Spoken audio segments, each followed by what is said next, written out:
Assalamualaikum warahmatullahi wabarakatuh. Waalaikumsalam warahmatullahi wabarakatuh. Baik. Ya, Boleh? perkenalkan Pak, sebelumnya kami dari SMA Negeri Kebumen dari kelas 10D bermaksud untuk mewawancarai Bapak untuk menanya-nanyakan tentang sejarah pembangunan Masjid Agung Kauman Kebumen. Minta waktunya Bapak sebentar. Ya, oke, makasih. Terima kasih kepada kalian semua. Saya Bapak ngomongnya anak-anakku semua aja lah ya. Anak-anak semua, anak-anak SMA kelas berapa? 10, berarti kelas 1 ya. Iya. Kelas 1 SMA kelas 1 yang telah bersedia datang di Masjid Agung Kebumen dalam rangka memenuhi tugas mata pelajaran apa ini? Bahasa Jawa lah. Jadi bahasa Jawa. Bapak harus pakai bahasa Jawa berarti. Boleh Pak. Ya angel aku malah mau salah sih. Pakai bahasa Indonesia. Ya, sebelum Bapak bertanya dan juga memberikan pemaparan, uraian atau apa namanya informasi, pengetahuan, tidak ada jeleknya kita kenalan dulu. Tadi sudah Bapak kenal sama kalian semua. Karena di pepatah Jawa mengatakan waiting tresno jalaran soko kulino. Tidak kenal maka tak saya. Nama Bapak namanya Pak Muhammad Arif Mustafa. Di posisi di takmir sini Bapak ditugaskan di sekretariat Yayasan Masjid Agung Kauman Kebumen. Dan kebetulan, hanya kebetulan aja, kebetulan Bapak termasuk apa ya, keturunan dari yang punya masjid ini. Akan nanti Bapak sampaikan, Bapak ceritakan kepada kalian semua. Oke. Ada hal yang perlu Bapak sampaikan kepada kalian di sore hari ini. Mungkin itu jadi ilmu, jadi informasi. Yang pertama, Bapak tadi menangkap ketika kalian menjawab salam, ada hal-hal yang perlu Bapak luruskan. Jadi kamu jawabnya tadi seperti tadi ya.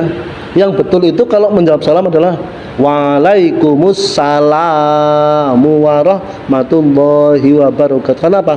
Kalau kalian menulis salam, tulisan salam itu ada lam alif di situ. Ada lam alif. Ketika ada lam alif berarti dibaca panjang. Harokatnya mesti panjang. Tadi kamu jawabnya Waalaikumsalam, Waalaikumsalam gitu. Yang betul Waalaikumsalam warahmatullahi wabarakatuh. Kenapa kok di situ tertulis Masjid Agung Kauman Kebumen? Ada sejarahnya. Tidak sembarangan, tidak. Bahwa penulisan itu terkait dengan surat keputusan Menteri Agama nomor 329 tahun 2004. Ya tolong kalau salah direvisi, nanti kamu lihat di Google-nya bisa. SK Menteri Agama. Jadi keputusan Menteri Agama tentang apa? Tentang tipologi masjid. Apa Putri? Tentang tipologi. Apa yang dimaksud dengan tipologi kira-kira? Dalam pikiran kamu apa kira-kira tipologi itu apa kira-kira? Jenis penamaan. Boleh, oke. Pengelompokan nama-nama, tipologi lah. Dalam hal ini isi daripada KMA itu, keputusan Menteri Agama itu adalah tipologi pengelompokan nama-nama masjid di mana di Indonesia gitu. Nah, sore ini mungkin dapat informasi, dapat ilmu. Apa itu? Di isinya itu, di isi menteri itu, satu, ketika sebuah masjid yang berada di wilayah desa kita sebut dengan namanya masjid jami. Dua, ketika sebuah masjid yang berada di wilayah kecamatan kita sebut dengan namanya masjid besar. Naik lagi yang ketiga, ketika masjid itu berada di jantung kota kabupaten kita sebut dengan namanya masjid agung. Tuh. 3 tadi. Yang keempat, kita naik lagi. Ketika ada masjid yang berada di wilayah provinsi, kita sebut dengan namanya masjid raya. kita punya masjid yang berkedudukan di ibu kota negara, kita sebut dengan namanya masjid nasional.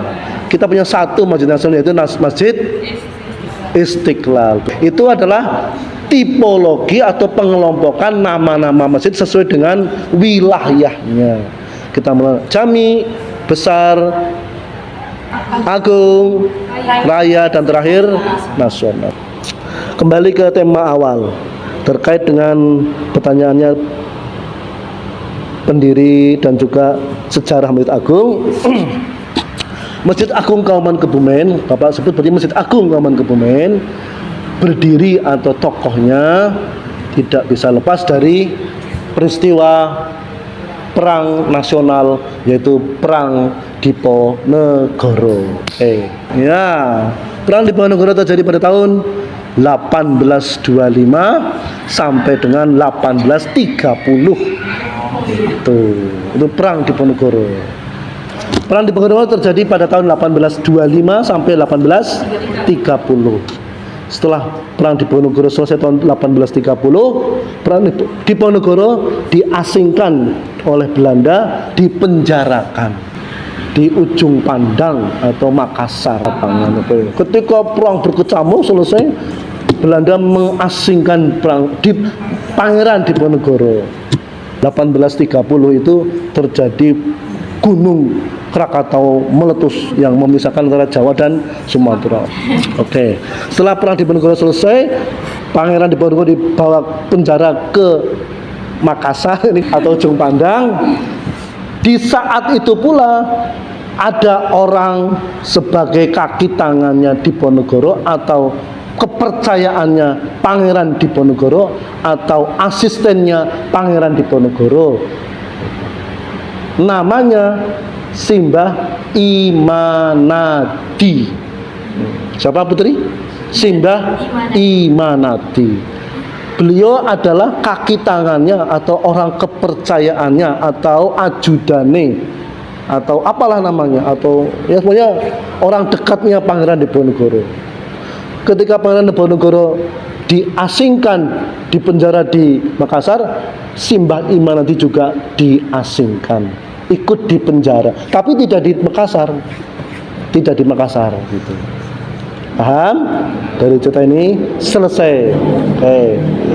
Perang Diponegoro secara singkat selesai. Rampung sih? 18 berapa tadi selesainya? 30. Betul. Bapak beralih ke Kebumen. Perang Diponegoro di Magelang. Di Kebumen itu ada satu tokoh. Oleh Belanda tokoh itu mau dijadikan bupati. Dan tokoh itu sampai sekarang diabadikan di bangsal rumah sakit Kebumen. RSUD kita namanya apa? Dokter, tapi bukan itu yang Bapak maksud. Di bangsal RSUD itu ada namanya bangsal untuk VIP, bangsal yang paling bagus. Bukan Mawar, Cempaka, Melati, itu bukan. Nama bangsal itu adalah nama bangsal VIP Arumbinang, diabadikan oleh pemerintah Kabupaten Kebumen sebagai nama bangsal VIP, yaitu nama orang itu Arumbinang, khususnya Arumbinang 4. Apa itu? Kembali ke cerita dalam zaman kolonial Belanda. Kolonial Belanda menyampaikan bahwa kamu akan dijadikan bupati di Kebumen sama Arumbinang 4 gitu. Arumbinang 4 bilangnya gini, oke. Kira-kira bahasanya gitu ya. Aku gelem jadi bupati Kebumen, tapi aku minta syarat. Apa itu syaratnya? Syaratnya adalah aku didampingi oleh orang yang sekarang lagi di penjara. Bapak tanya sama kalian semua, berarti orang itu siapa coba? Betul, Mbah Imanadi. Betul, ringkas cerita, dicarilah orang, uplek ketemu. Begitu ketemu Mbah Imanadi, dihadapkanlah Mbah Imanadi dengan Arumbinang. Satu Mbah Imanadi, satu Arumbinang. Janjinya Arumbinang gimana tadi?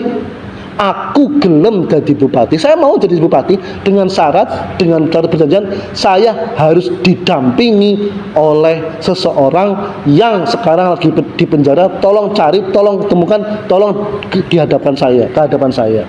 Begitu ketemulah dua orang itu. Satu siapa? Arum Binang 4, satu siapa lagi? Mbah Imanati. Ketemu dua orang itu. Begitu dua orang ketemu ini, bikinlah perjanjian, membuat perjanjian. Perjanjian antara dua orang itu, satu intinya, isinya, Arum Binang 4 bersedia menjadi bupati karena sudah ketemu dengan Mbah Imanati. Satu. Yang kedua, Simbah Imanati diberi jabatan penghulu landrat. Aku jabatan penghulu landrat.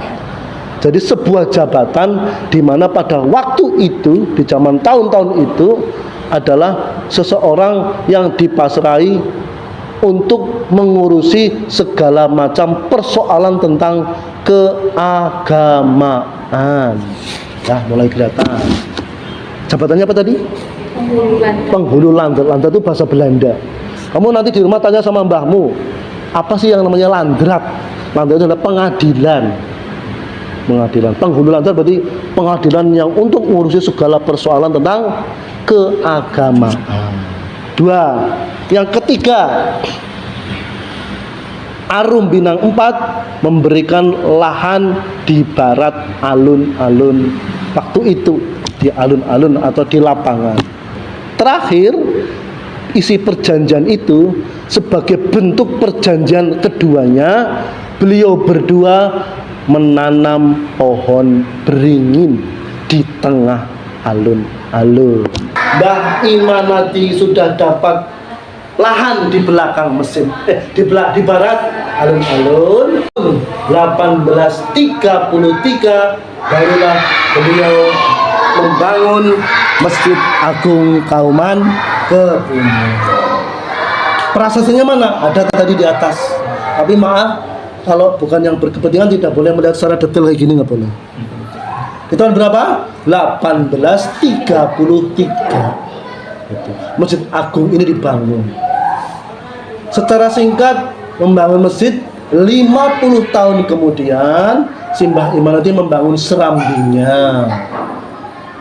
Jadi jedanya sekitar 50 tahun. Dengan konstruksi model joglo atau model adat Jawa. Adat Jawa itu terkenal dengan namanya Soko Guru. Masjid Agung diambil dari desa Banjursari, kecamatan mana ya kira-kira ya? Ada yang dengar? Kira-kira di mana itu Banjursari? Kecamatannya Bulus Pesantren. Ada desa Banjursari di sana, dan cerita sejarah itu ada pohon jati yang gede banget, terus dibagi papat, jeret untuk dijadikan Soko Guru di Masjid Agung Kauman Kebumen. Dari pertanyaan-pertanyaan itu sudah terjawab hampir 70%. Pertanyaan itu sudah Bapak jawab. Oke. Berikutnya, siapakah yang menjadi arsitekturnya Masjid Agung? Tadi yang pendirinya siapa? Mbah Imanati. Bapak, untuk menambah hasanah kita semua, kalian semua, yang menjadi arsitekturnya atau insinyurnya zaman sekian adalah namanya Simbah Wongso. Mbah Wongso. Ya, Mbah Wongso. Makamnya di desa Karangkembang, Kecamatan Alian. Karangkembang, kamu tahu mungkin? Hah? Desa Karangkembang. Tanyalah sama orang Karangkembang, makam Mbah Wongso sebagai arsitekturnya nanti dituduh di desa Karangkembang. Apa itu teknik beliau? Ketika kami merenovasi masjid, ketika kita bongkar, di bawah masjid ini nampaknya ada lautan pasir. Lautan pasir, ya maksudnya pasir gitu. Ambil dari lukulah mesinnya itu. Dengan kata lain, beliau Mbah Wongso sudah punya konsep tentang bangunan masa depan yang bagus, yang cemerlang. Apa itu? Ketika kalian membangun sebuah rumah atau bangunan, itu ini bangunannya seperti ini, berarti kayak gini ya, nah ya, ini ya. Kamu semua membuat lubang seperti ini, ya kurang lebih segini ya. Tuh. Tuh. Setelah ada lubang, terus ditimbun pasir, paling barang mungkin ya sekarang ya ada 1/2 meter atau berapa. Setelah itu barulah kalian akan membangun rumah di sini, dengan model apapun gitu, rumah, gitu.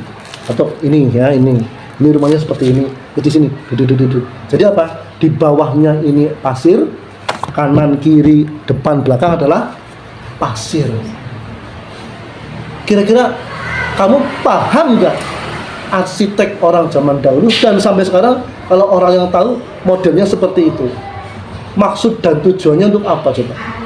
Coba tanya sama kamu.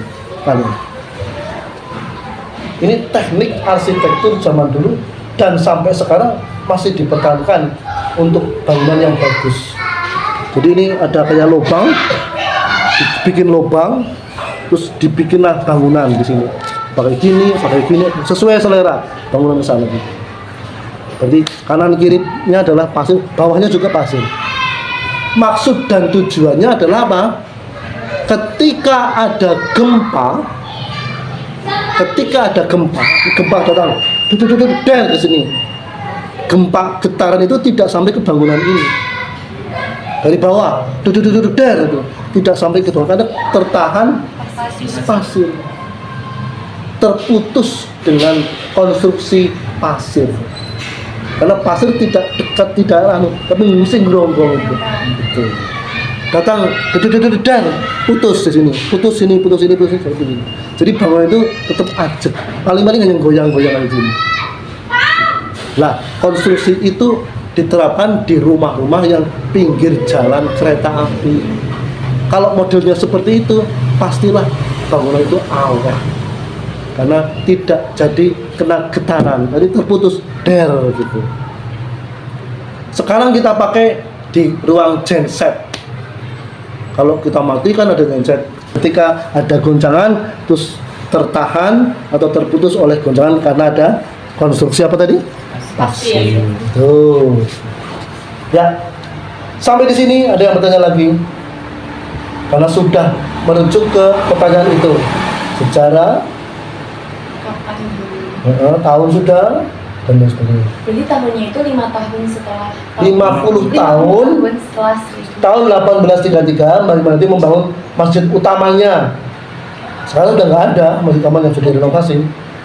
Baru setelah itu 50 tahun kemudian beliau membangun serambinya. Beda kan ya antara serambi dan masjid utamanya? Serambi itu ya terasnya Pak. Oke. Sudah mulai mengerucut dan pertanyaan itu sudah hampir 90% terjawab. Ada yang belum paham, ada yang perlu ditanyakan, dipersilakan. Coba dibuka kalau ada yang belum terjawab. Secara singkat sudah terjawab.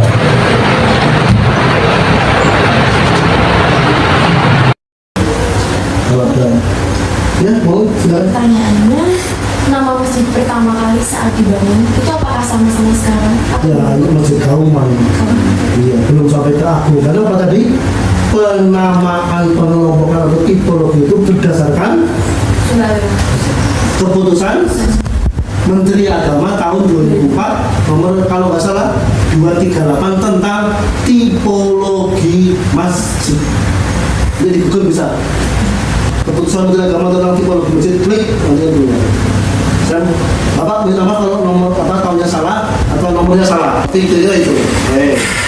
Kalau dulu ya masjid Bumen, masjid Agung Kauman, masjid Kauman. Kauman itu arti Kauman? Nah, Kauman itu ya beberapa versi mengatakan kumpulnya poro kaum. Kaum itu yang bagian nikahkan orang. Karena dari sampai Bapak kecil dulu pensiunan kepala kawah pun ada di sekitar di sini. Pensiunan kawah. Poro kaum. Jadi dimanapun penyebutan sebuah wilayah itu bergantung dengan sejarah. Kalian coba dimanapun itu di wetan alun-alun mesti ada gedung gubernuran atau gedung pemerintahan. Di sebelah utaranya adalah pendopo. Kenapa kok nggak tak dikenal lo? Itu sisi psikologi dan kultur Jawa. Karena kalau menghadap selain ke selatan itu cara bahasanya apa mbak? Mas? Tidak menghormati kepada penguasa pantai selatan. Gitu. Makanya raja zaman dulu mesti ditaruh di sebelah utara, alun-alun duduknya mesti menghadap ke tidak ke barat, berarti mengumpuli ke utara. Di barat alun-alun biasanya adalah masjid agung di mana itu, Jogja, itu Purworejo, di mana itu adalah kultur Jawa.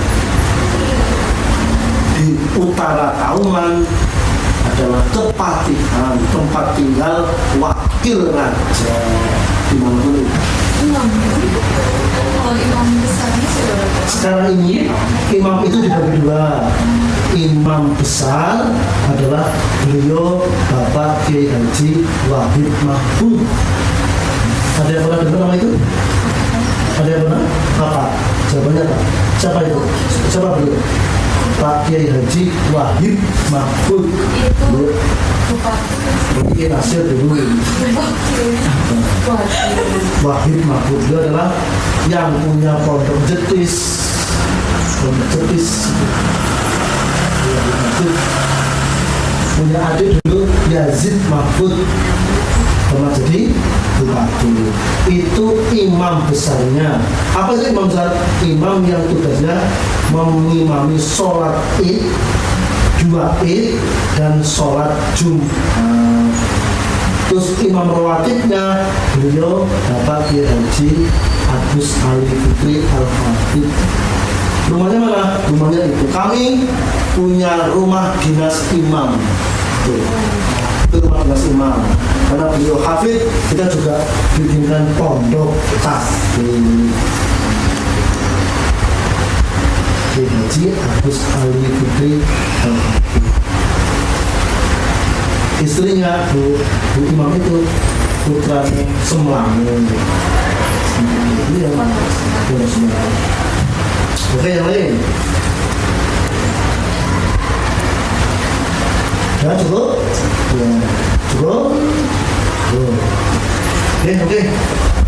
Anak-anak semua, apa yang Bapak sampaikan dari awal sampai akhir itu versi Bapak yang Bapak terima. Karena sejarah itu ada kalanya sudah terpatenkan melalui buku, melalui manuskrip atau apalah namanya. Tapi untuk Masjid Agung memang belum punya dalam bentuk buku, belum punya dalam bentuk lembaran-lembaran sejarah atau apalah namanya. Itu hanya cerita turun-temurun. Jadi ketika ada hal-hal yang tidak valid, ya itulah yang dapat Bapak sampaikan. Dan mungkin Bapak minta maaf karena ini sejarah. Yang Bapak sampaikan kepada kalian semua, yang Bapak terima dari leluhur-leluhur kami. Bahkan itu mungkin ada juga yang salah mungkin. Tapi Bapak dapat infonya seperti itu. Jadi kalian sudah mulai memahami sedikitlah tentang keberadaan daripada Masjid Agung Kauman ke